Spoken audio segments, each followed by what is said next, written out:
Öncelikle hər birinizi salamlayıram. Ana vətəni Çin və Yaponiya olan Ginkgo biloba ağacını vətənimizdə görmək, Gəncə şəhərimizdə dekorativ olaraq əkildiyini görmək məni çox sevindirir.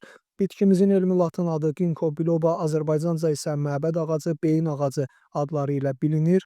Çin və Yaponiyada məbədlərin bağçalarında daha çox əkildiyi üçün məbəd ağacı adını almışdır.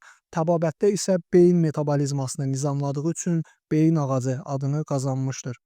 Dünya təbabətində çox məşhur, önəmli olan bitkilərdən biridir Ginkgo biloba. Belə ki, beynəlxalq səviyyədə qorunan Mərkəzi Tibb Kitabxanasında 5500-ə yaxın klinik və laborator araşdırmaları rəsmi olaraq təsdiqlənmişdir.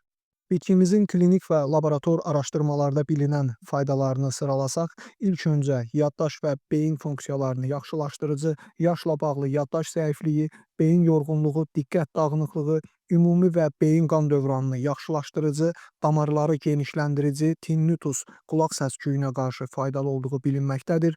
Beynin oksigen tələbatını yaxşılaşdırıcı, yüngül və orta dərəcəli stress və təlaş əlamətlərini cilovlayıcı, miqren, baş ağrısı, analgetik bir bitkidir. Bu arada ağrı-kəsicidir. Antioksidan, sinir sistemini qoruyucu, toxumaların və hüceyrələrin oksigen tələbatını yaxşılaşdırıcı, gözlərin qan dövranına bağlı problemlərinin aradan qaldırılmasında faydalı olduğu bilinməkdədir.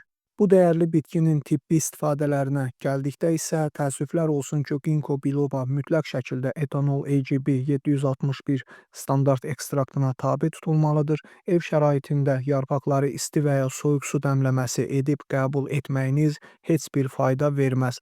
Baxmayaraq ki, əczanelərimizdə bu bitkinin yarpaqları paketli halda satılır, bu bitkinin ev şəraitində dəmlənib içilməsi faydasızdır, bunu biləsiniz.